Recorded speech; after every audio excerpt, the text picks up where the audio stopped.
Hey guys, I know it seems like it's been forever since I made a video, but I've just been too lazy to get out the camera, and I really haven't been reading as much either. I haven't been like super into anything I'm reading, so it's been a struggle. I also just got out of the shower, so ignore this hair. I'm sure it's looking great. But I have two books to review today. The first one is 365 Thank Yous by John Kralik. The Year a Simple Act of Daily Gratitude Changed My Life.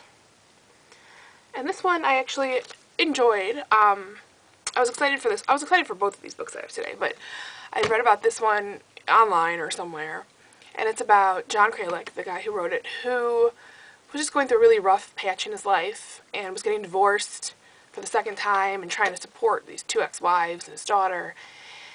And he had no money, and he's a lawyer, and his practice was failing because no one was paying their bills, and he wasn't like tough enough to really go after people for their money. He was kind of passive and just accepted it. And so, he was really down, and he met with a friend who was really concerned about him and saw how depressed he was. And somehow, throughout the course of things, John decided to start writing thank you notes to people to try to see the good things in life and what he has to be thankful for, because he was sure that there were things that just his depression and all the bad stuff was overshadowing.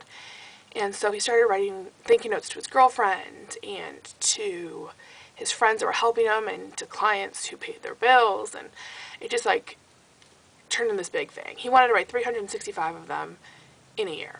I think it took a little longer than that, but he did all 365. And it started out with the big people in his life and trickled down to like even people at Starbucks who took the time, people who worked there who took the time to learn his name and were always, happy and to see him and everything. And it was funny how some of the people who got the notes assumed they were going to be criticisms and, complaints, and then were so pleasantly surprised to find out that they were thank you notes, because, no one really writes thank you notes to anyone anymore. And we're so used to people complaining about everything, and so it's just a nice change and nice to see that. And it kind of makes you want to start, or me at least, want to start writing thank you notes or showing how grateful we are to the people in our lives. But whether that actually happens or not, we'll see. But yeah, so things turned out pretty well for him. I mean, not everything was great. Bad things still happened. He still had struggles. He still had rough patches.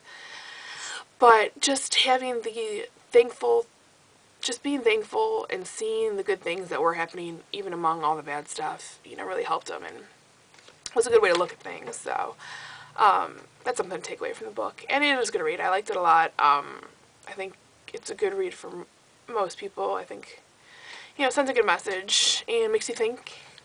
So I would recommend that one, I guess. And the second book I have isn't, like I said, another one I was excited to read. I'd read about somewhere. And it's the 100 Thing Challenge by Dave Bruno. How I got rid of almost everything, remade my life, and regained my soul. And Dave Bruno is apparently like an anti-consumerist blogger. And he decided to do this 100 Things Challenge, which was to get rid of everything except 100 things that he was going to live with for a year. And he wasn't going to make his family do it, so I mean, they kept all the shared house stuff, and he didn't make his kids get rid of anything, although he did try at a point, which is kind of a good story. But yeah, so he gets rid of all but 100 things, and even he says, some of it could be considered cheating. Like, he kept his whole library as one thing, and all his underwear as one thing. But really, even considering that, try to think about getting rid of everything in your life, just living on 100 things. I don't know if I could do it. So yeah, the message was good. It was an interesting concept, but I found the writing kind of dry and not boring, but not like gripping. Because a lot of it talks about, the anti-consumerism and consumerism in America and all that jazz. It wasn't as much anecdotes and personal stories and how this affected his family. I mean, there are little bits here and there, like funny comments from his wife and stuff, but I wanted more of that. I wanted it to be less of a message about people buying things and more of a story about how it affected him and what he was doing. I think part of the problem was that it wasn't that hard for him. Like, sure, getting rid of stuff was hard, but once he started, it seemed to be not so bad. Because, like, at one point he even talks about how he was contacted by Oprah's show and some other TV show to come on. But it turned out, I mean, even they said it wouldn't make good TV because it wasn't a huge struggle. He wasn't like going through crazy stuff. He was just kind of dealing with it. So, yeah, it could have been better.